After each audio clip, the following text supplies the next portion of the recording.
What's up, guys? Welcome to the Jury Duty Podcast. We are your hosts. I am Lindsay. That is my co-host, Bestie Kimberly. And today we have a co-host. Who is it? He doesn't know he's the co-host, but he's now the co-host. Yes, it's Joel Waldman from STS, Surviving the Survivor. He is one of my real life besties, one of the best dudes in the biz. And he also knows a lot about the Adelsons. Have you heard of the Adelsons? Have you been living under a rock? I have heard of them. I don't know about other people. I've heard too much about them, but pleasure to be here, everyone. Thank you for having me.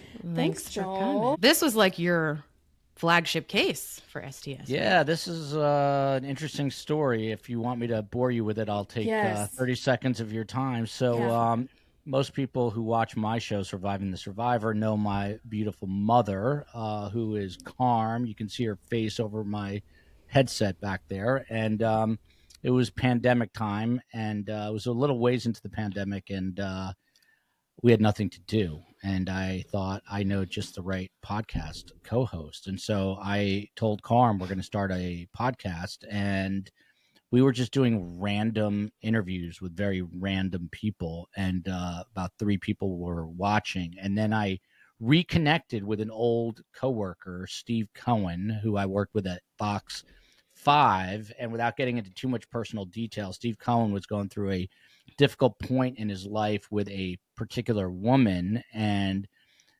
Wendy Adelson reminded him of this person. So he was fixated on the case and said, you should check this out. And I did. And we did a show on it, Karm and I, and all of a sudden we had like real viewers. And that was the beginning of our true crime genesis. And right after that, like just a month or so after that, were the murders at the University of Idaho, which I'm just back from covering the sentencing. And we became like a real true crime podcast. And the rest, as they say, is history. I love your mom. Yeah, she's kind of the best. She's a wild woman. She called me this morning, and she had one of like 937 doctor's appointments for the week. And I said, what are you doing today? She said, I have to go to the doctor. And she went into the why, which I didn't care so much about, but I just was making conversation. I'm like, how are you getting to the doctor? Because now she's 86. She's in great shape. She can drive, but she doesn't love to drive. So I was expecting her to say, well, I'm going to take an Uber. But she came back with, well, I'm going on Camelback. And I was not expecting her to say, I'm taking a camel to the doctor. She was being a total wise ass, and took me a second to get it. But she drove herself. So good job, Karm. Very Karm-like to say Camelback. I've gone somewhere on Camelback in Israel. So like it's a whole thing. You could go somewhere. You could. There's actually 2 backs. They got 2 humps. So you could go either, I guess, like in between a hump or on one of the humps. I don't know. Is it technically, is it Camelback or is it humpback? I don't know. But I think it's Camelback. Yeah. That's, you know what? I'm going to end up in a Google black hole later. That'll take. Isn't there like a drinking thing, like a drinking mechanism called a Camelback? Yeah. There sure is. That's a good trivia question. Yeah. Oh gosh, Lindsay, the trivia questions. I'm destroying your podcast early on. No, totally off of trivia. No, we destroy it on our own. I was just gonna say, you want to talk about destroying? I think Adam Cox and I almost like murdered each other on the internet doing a game of trivia because he's so competitive. Yeah. He's so competitive. I edited so much out of that because I'm like, no, like yelling at him, and he's like, no, it's this. I'm like, you didn't think that. You had no idea what that was. Have you played him in pickleball yet? No, but I beat his ass several times at air hockey. Yeah. And I'll keep saying it on the internet for as long as it's true. That's impressive. Yeah, I beat him at air hockey and axe throwing once. Adam, that's embarrassing. How dare you? He ought to be ashamed of yourself. He would crush me at pickleball. I can barely get up the stairs sometimes without breathing hard. Okay, so Dan Markel. So Dan Markel was born in Montreal, raised in Toronto. Pretty smart guy because he went to Harvard undergrad, Harvard Law School. Kind of smart. Probably did a little better than me on both just the SATs a little. And the LSATs. Yeah. And so he gets all these offers to be this high-priced attorney in New York City, and eventually turns them down and takes. He wanted to be a professor, like a legal scholar, and he was on the total rise. Like his career was just starting to peak. He gets a job. He's teaching at Florida State University. He meets this blonde woman. She and I incidentally went to the same college, Brandeis University, which is a small liberal arts school in Boston, outside Boston. And he marries her. They have 2 children, and the marriage starts to go south. In 2013, they are divorced. And then Dan Markel drops his kid off at daycare. We're now July 18th of 2014. He goes to the gym, and he pulls into his driveway, and a car pulls up.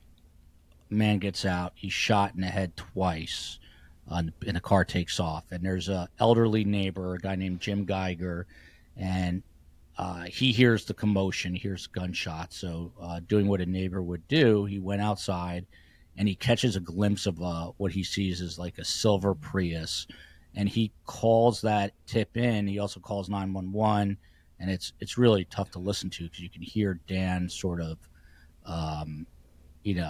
uttering things that are not, you can't make them out as words. And this is July 18th, 2014. He ends up passing away the next day. He hung in there somehow after being shot twice in the head. But he dies like 9 hours later at the hospital. And ultimately, through like good old-fashioned police work, they're able to trace that car using surveillance videos on buses and all sorts of different cameras at like Easy Pass type things at on the highway systems, and then at an ATM down in Miami, and eventually they catch up with these 2 thugs, Sigfredo Garcia and Luis Rivera. Luis Rivera is an actual member of the Latin Kings gang, and then they tie it into this woman, Katie Magbanawa, who helped set it all up, and she was the mother of Sigfredo Garcia, the trigger man's children, but also happened to be dating Wendy Adelson's brother, Charlie Adelson. And there you go. They figure out it's a murder for hire plot. The 3 I just mentioned, Sigfredo, Katie, Luis, they all get convicted. Luis cuts a deal, so he's actually getting out and not that distant of the future, or whatever I'm trying to say there. It's getting out fairly soon is what I'm trying to say. And then Charlie goes on trial. He gets convicted. The jury deliberates less than 3 hours. And now Mama Donna, the ex-mother-in-law of Dan Markel, is going on trial August 19th. And it's going to be an uphill battle for her, as it should be. But long story short, Charlie was convicted in under 3 hours, and that was with the dinner break. This trial, I think, is going to be a little more complicated, and they're expecting it to last a little bit longer. And already they have got it continued once, then a second time. They're trying to delay it. I don't think the judge is going to let it happen. One of the interesting things is that they're actually trying to get the judge himself, Judge Stephen Everett, who's like a universally loved judge, just a cool dude. The defense is trying to get him recused from the case or removed, and he's not budging. And so far, there's no indication that he's going to have to step aside, and that's a whole other issue. But it is set to go on right now, August 19th. We'll be there. I'll be there. Lindsay's going to meet me. Mm-hmm. I planned to be there the last time it was scheduled. Yeah. We'll see how that shakes out. I have no clue. Yeah. Yeah, so I guess what everyone wants to know, and I've asked Vinny this twice, is Wendi next? And you mean Vinny Politan? Mm-hmm. Yeah. The Vinny. The one and only. Vinny loves Karm because Vinny's grandmother's name is Carmela, same as my mom, but she spells it different than his grandmother. She spells hers with a C. Like the soprano. You know why he likes me is because I drive the same car as Karen Reed. Mm-hmm. We drive the same vehicle. As Karen Reed? Mm-hmm. You know that black Lexus? Yeah. I've got a white one. And I want to use your car. And I was like, are you going to run someone over with it? Like, what are you trying to do? What kind of tests are we doing? Are you going to hit it with a bat? And he's like, well, I haven't really thought all of it out, but I really want to use it. And I was like, okay. Get some blue paint going. Yeah, it could be. There's a lot of things you could do with that rear tail light. But they can't even talk about Karen Reed because they hate me when people are coming in. I know. Oh wow. So is Wendy. Let's get back to Wendy. Wendy. What do you think? They're gonna What get do her? you think? Are they gonna get her? I mean, that's the $64 million question. The short answer is I think so. The long answer is a lot more convoluted. So the evidence against her is pretty substantial. I had Carl Steinbeck. I used to have John Singer, Carl Steinbeck, and Tim on the show. And Carl basically went off and he's doing really well on his own, doing his own thing. And Carl, not people think like, hey, we're not friends. But Carl actually met his wife because she was a member of STS Nation. She used to watch Carl on my show, and they sent each other messages, and they're married now. So it's because of surviving the survivor. So back to Wendy. I mean, look, she drives by the day of the shooting, which is odd. She's got a alibi with a TV repairman, which is odd because most people are not spending money to fix a flat screen TV. Even back in 2014, you would just probably buy a new one. A lot of weird things, a lot of code language with the Adelson. So my feeling is they've methodically gone one by one. Karm, by the way, is convinced that Harvey is complicit, which I am too, because there's no way the guy didn't know what was going on. But he's 81, 82. He looks horrible. Wendy's obviously, yeah. Well, I was going to say, when I saw him in court for her parole hearing, I mean, the pictures that I saw of him after that made him look good. Yeah, I would say he's. I mean, look, the guy's in his early 80s. His wife's in jail now. She was in jail in Tallahassee in Leon County, which is ironic because the whole reason the murder for hire plot happened is she wanted her grandchildren out of Tallahassee. But now she's been moved to Wakulla, which is the next county over. I don't even know. I think Harvey might be living up there. That's what they say. And he goes to visit her. He's the only one visiting her, but he's fairly, he's in fairly decent shape, but I don't think he would do well in prison. So just back to the Wendy question, I think that they do go after Wendy. Tim Jansen, who's on my show all the time, he for the longest time was like, it's absurd. They're not going after her. And he used to argue with Carl about this, but now even Tim has come around. Tim has some insider knowledge about things that, he keeps to himself, but I think that they have maybe more on her. And when they arrested Donna, they also got some devices. And then even more recently, it was revealed that they opened an investigation back in the fall and that they were wiretapping Harvey, which is what they were doing to Donna and Charlie. So long story short is we don't know what we don't know, but I think they've got some stuff on Wendy, and I think that they will go after her. Georgia Kappelman is an amazing prosecutor. Her dad played football for FSU. She's very competitive, and she's sort of the quarterback of all this. So I think she ends up going after her. I think it's going to be a tough legal battle, but I think they can maybe indict her. See, yeah, I kind of, this is the unpopular opinion. I don't think they're going to go. If they do, I can't wait to hear that evidence. But she's almost like Melanie Pawlowski. It's like, how can you not prosecute this woman? But they're not. They're just continuously investigating her. So that was my fear, is they're not going to get her. Although there has been talk about Melanie, right? Like maybe one day, I hope so, because that's pretty clear writing on the wall. It's not even writing. It's more like Sharpie. Yeah. I don't understand it. I mean, I feel that way about Wendy. Like there's just no way that she didn't have a part in this. I mean, this is her husband. I mean, the mother's domineering and the brother's like a wannabe tough guy, but I feel like Wendy had to press buttons, and they're all like, well, Donna and Charlie are upset with Wendy, so who knows what's going to happen. Here's what doesn't make sense to me. If she's complicit at best, why would the first thing out of her mouth when talking to police be, well, I mean, my family, but like, I don't want them to be arrested if they did it. Yeah. I mean, she literally throws Charlie under the bus within like the first couple of minutes and talks about how he said that it was cheaper to get a TV fixed and hire a hitman. Right. Which, like, why would, I mean, that's his, I mean, I would have left that out entirely. Like, not necessary.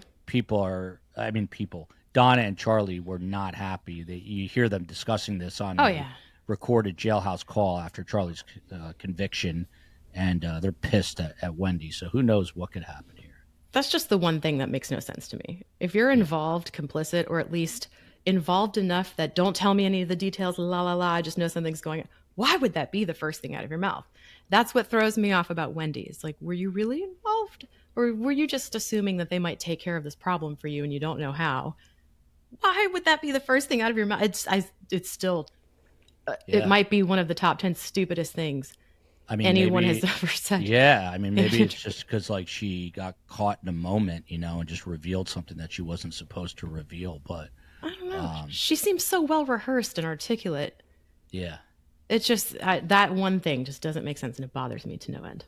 Yeah, she wore a different dress at the last trial, but the previous 2 trials she wore the same dress, and it's interesting because Tim Jansen says an actor wears the same costume, so he was like throwing her under the bus, basically. Get into character. But she's getting into character. So what's interesting to me is kind of the way she acts on the stand, how she's not like, if my brother, mother, whoever had anything to do with this, as much as I hated my ex-husband's guts, like, I'm disgusted by what they did.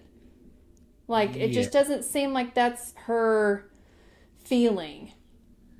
She comes across 2 ways. Number 1, totally like disingenuous. Like, it's hard to believe anything she says. Number 2, she's also very like confrontational, which I think she's like been instructed to be kind of less confrontational. But if you watch her previous testimony, she's sort of arguing with Georgia Kappelman over small things that should not be argued over, I guess, to make it less obvious that she's arguing over the big things. But yeah, I mean, to your point, I mean, there's no sense of like contrition or remorse or like, my family screwed up or I had anything to do with this. I mean, she is an attorney.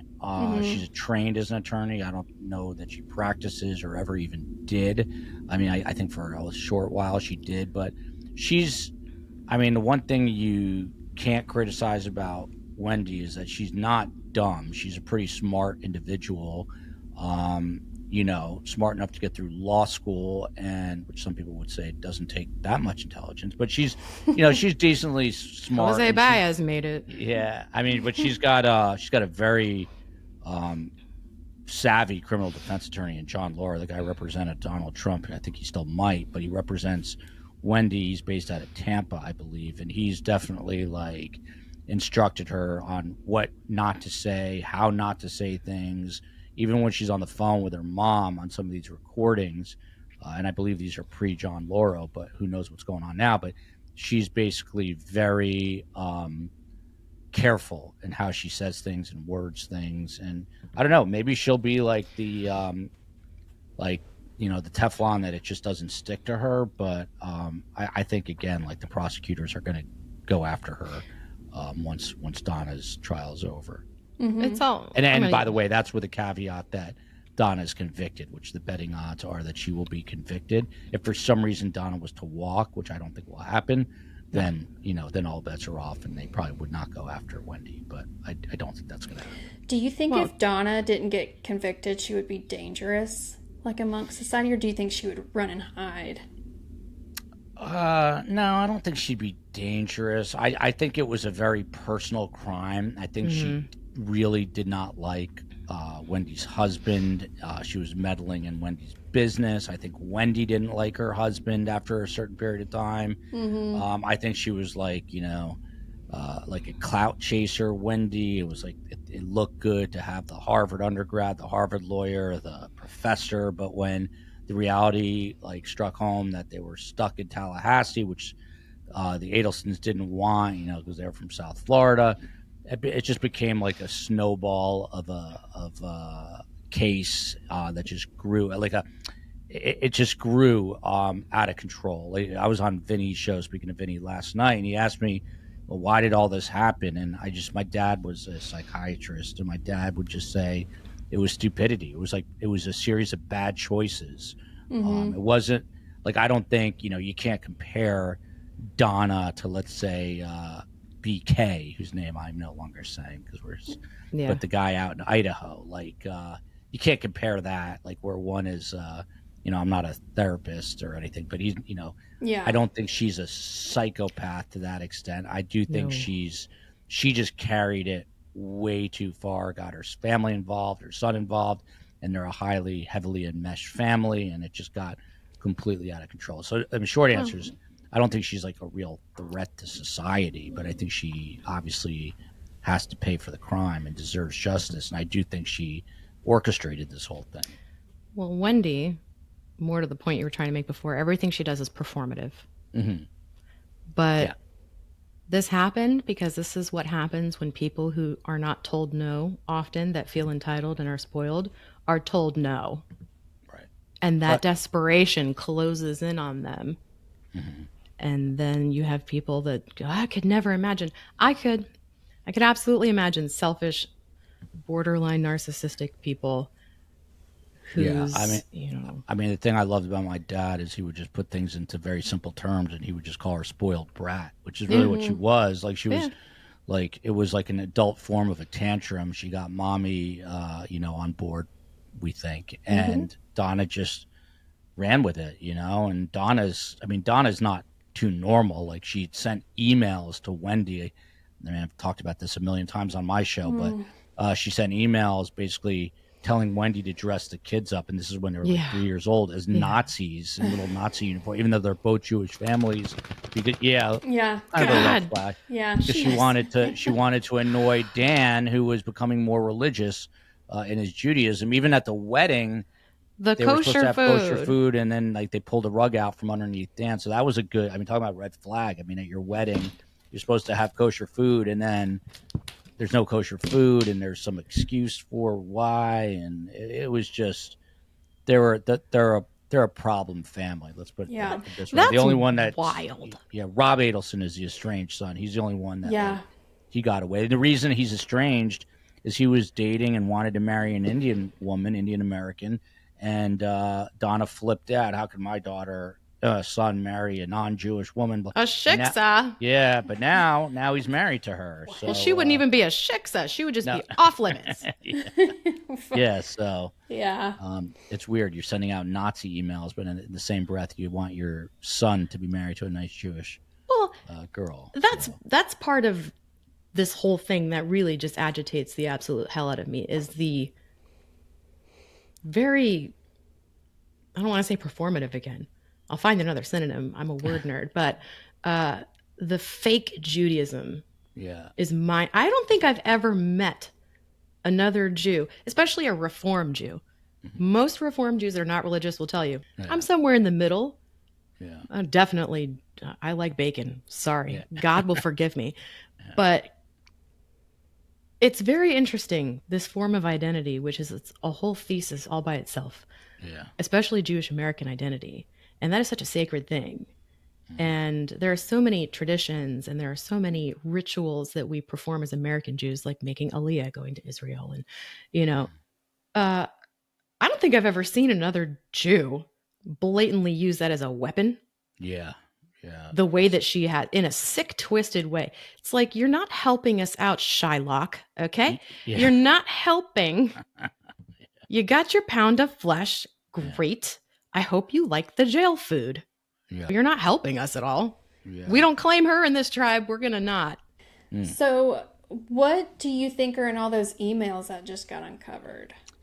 I mean, that's the question I think everyone wants to know, and maybe we find out as we get closer or into the trial. But, before the trial, one of the reasons the trial has been continued to August is that not long ago, maybe less than 2 months ago, the defense said, hey, the government just dropped 100,000 emails on us. And it's apparently from these newer devices that they seized. And from what I understand through talking to people is that they just couldn't crack the codes. And, Apple doesn't allow you to get the code. So it's a whole game with digital forensics experts to try to get in. And apparently they finally got in. And then all these emails were part of discovery. Now, the government went on to say, it's going to be a very small fraction of what we found that we're actually going to be using in this trial. but the defense has to go through it all in case there's something that they can use. And so it was a whole thing about like, can you guys use AI to go through these 100,000 to help filter them? You know, what's the best process? And the defense, though, is, you know, they're up. They've got a big task in front of them, and so I think they're just looking for anything right now to be able to continue or delay the trial. And the judge said pretty much, I'm done with that. You guys are starting August 19th. So why don't you ask your client for the cliff notes on probative value and speed that up a little bit? Yeah, she could probably tell you what you're looking for. Yeah. Exactly. Yeah, exactly. I only had two questions for this whole thing but I'll ask one of them now.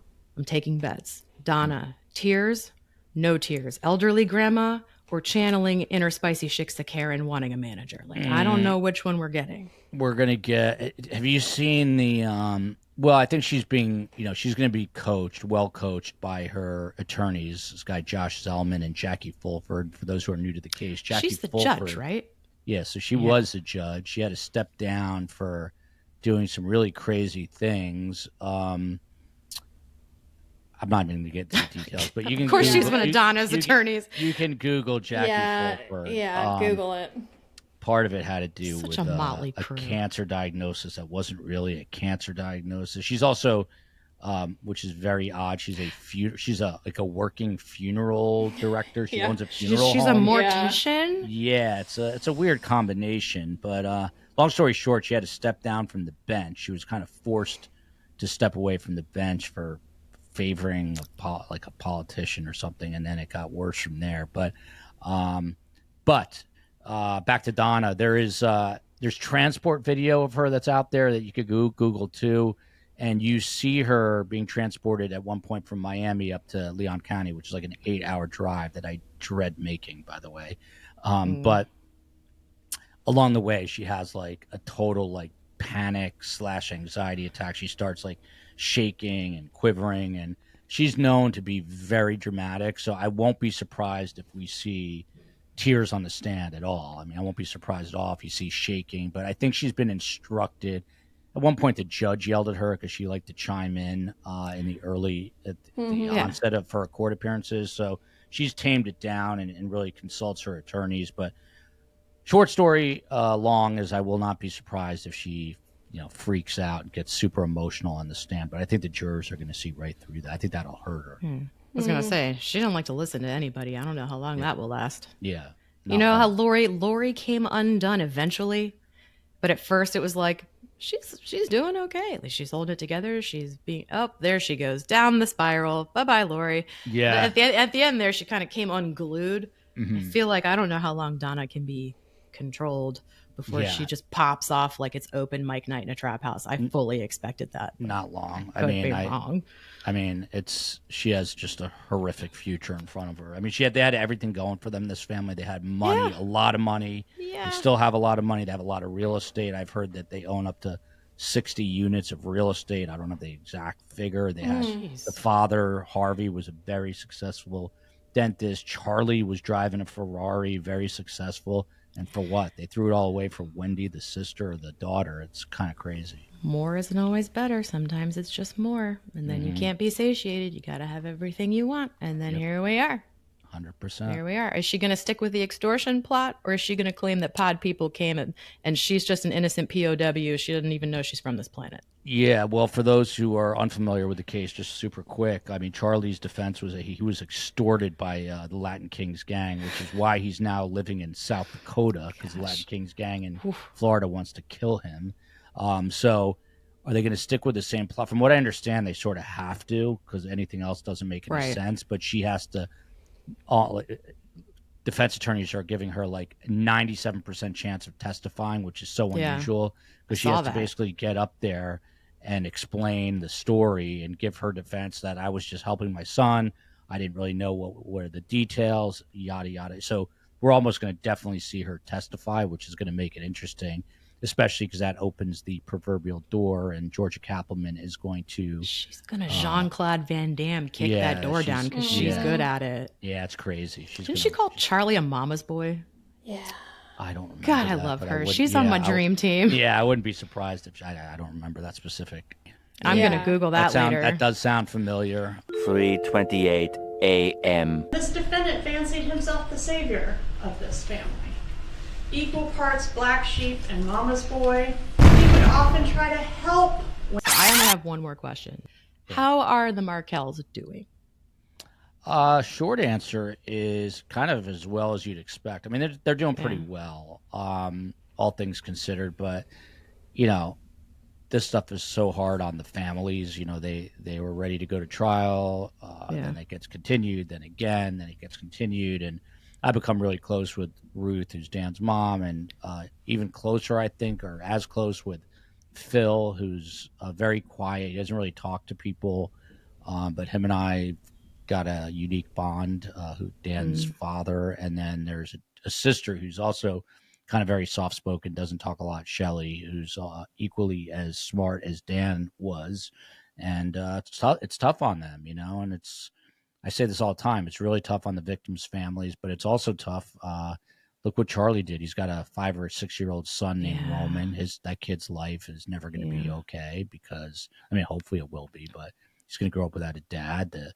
The gangsters' families are growing up without kids. The middle woman, Katie McBanawa, has children. Like they're all these kids are impacted. It's got and obviously Dan's children. It's a whole ripple effect. So they're doing as best as they can. Do they get to see the kids now?